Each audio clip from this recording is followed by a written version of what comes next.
Hello, how are you doing today? I hope that you are doing well. My name is Curtis, and you are watching Positive Breaks, where we stay positive and break open something new. So today in this video, we're going to be busting open this team case I have of the one and only Emmitt Smith.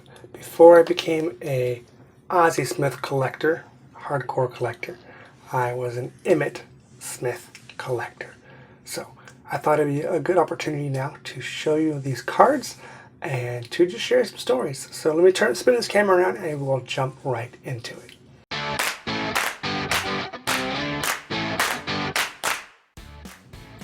Alright, so here is my little team case. I had these all in a binder at one time, but I took them out, put them in this team case. These were my pride and joy for a while. I was so proud of my Emmitt Smith cards. I loved pulling them out and showing them to people. I never really could explain why I had them, but Emmitt Smith was the guy. I really enjoyed watching him as a player. But let's go ahead and start out where it began. So I became a Cowboys fan from one of my childhood friends. He lived in the same neighborhood as I did. We played a lot together, and when he was younger, his uncle gave him some unopened packs of football cards. I think they were Top Stadium Club, so it was early 90s, and being the greedy children that we were, myself and this friend and another friend, we opened them all over a couple of weeks, I think. And that's kind of what jumped me into football card collecting. And for a long time, that's what I was. I was a football card collector. I kind of gave up on my baseball cards. That was childish things. I was more a matured collector by then. But anyways, that brought me to Emmitt Smith because my buddy was a Cowboys fan, and I wasn't a huge football fan beforehand, so I didn't have a team to root for. Sure, the Rams were the local team for me, so I could root for them, but they weren't really good at the time, so it was not much fun to be a Rams fan until the greatest show on turf in the late 90s, early 2000s.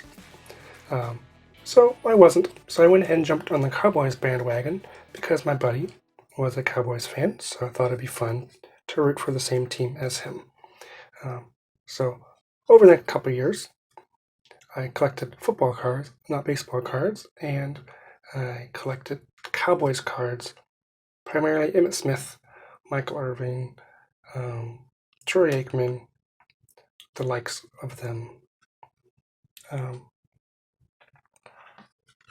So I have these cards. I've had them since the mid to late 90s, and I thought it'd be fun to show them to you. This is probably one of the cards we pulled from one of those open packs of Top Stadium Club.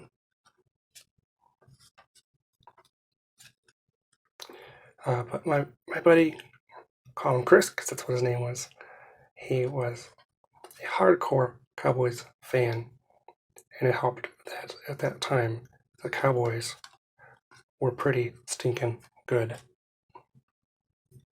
So I joined the bandwagon, joined the party. I like this card though. He's a cameraman in the back. Too funny.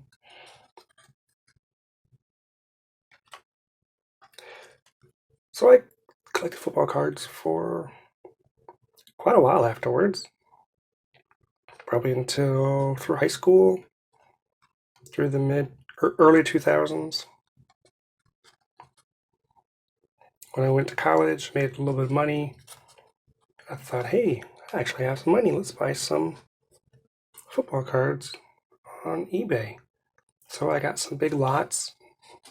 I have a ton of football cards. I'm not even really sure who they are because I wasn't really following football at the time.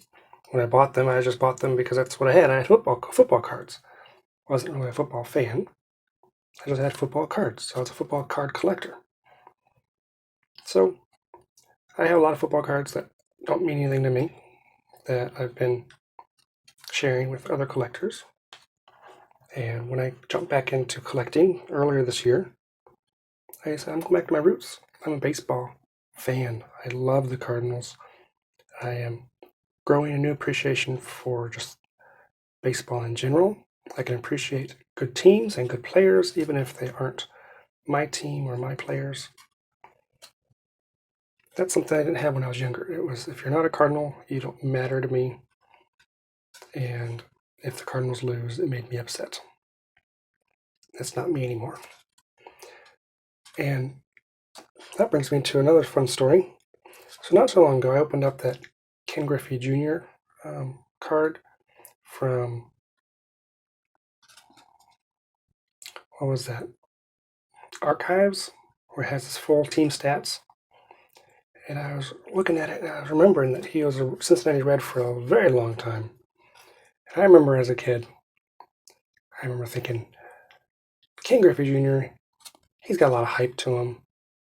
But since he wasn't a Cardinal, and since he was on the Reds, he was a rival, I was not a fan of Ken Griffey Jr. I don't remember if he tended to play very well against the Cardinals or if the Cardinals seemed to shut him down, but I remember thinking, I don't know what the deal is with this guy. Everyone loves him, but I don't know about this guy. Now, looking back on it, years and years later, I was like, man, how foolish was I to not appreciate this great player when he's playing right under my nose. The Cardinals would face him a dozen times a season.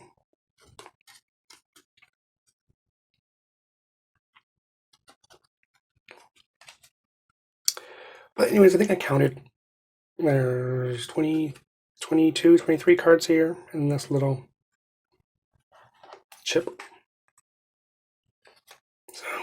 So not a bad collection for a youngster.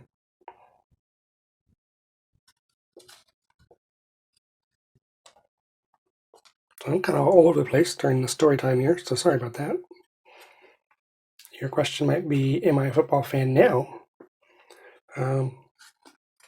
I kind of followed the Rams after the Greatest Show on Turf for a couple of years. Not really follow them, like watched every game, but if they were playing at the pub or a friend's house, I would watch. I would root for them. If they did well that season and they were in the Super Bowl, I would root for them.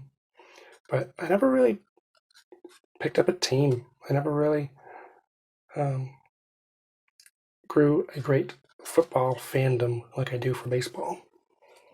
Maybe that's because my dad was never a football fan. I'm not sure. He never really watched football. He was more of a baseball and hockey guy.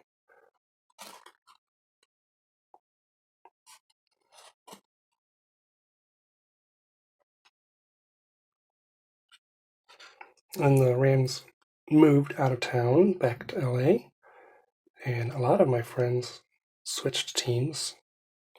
Either went to Kansas City or went to Nashville, or they even jumped Alliance and went out to Chicago. Oh my goodness, heaven forbid that.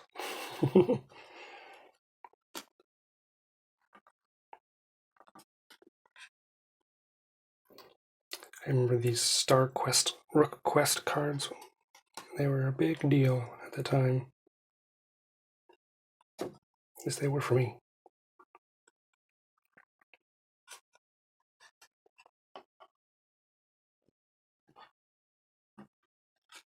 All right, final few cards.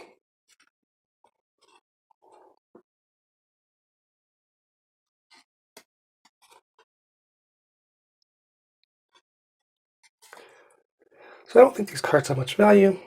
I mean, if you see one that jumps off the page and says, hey, that's a $20 card, by all means, let me know and I will properly protect it.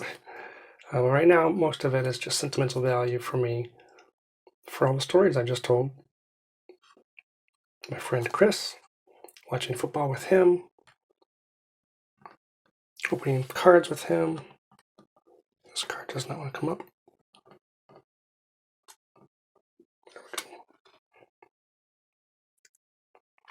I remember getting this card at a card store. I was so impressed by it, being that see-through acetate stuff. I want to say I paid like $3 or $4 for this. My dad didn't understand why I bought it.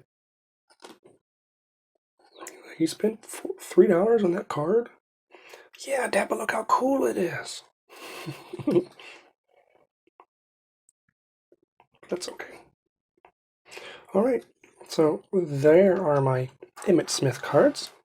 I've shown you my Ozzie Smith cards. Here's my Emmitt Smith cards. And maybe I'll show you my Yadier Molina cards in a future video.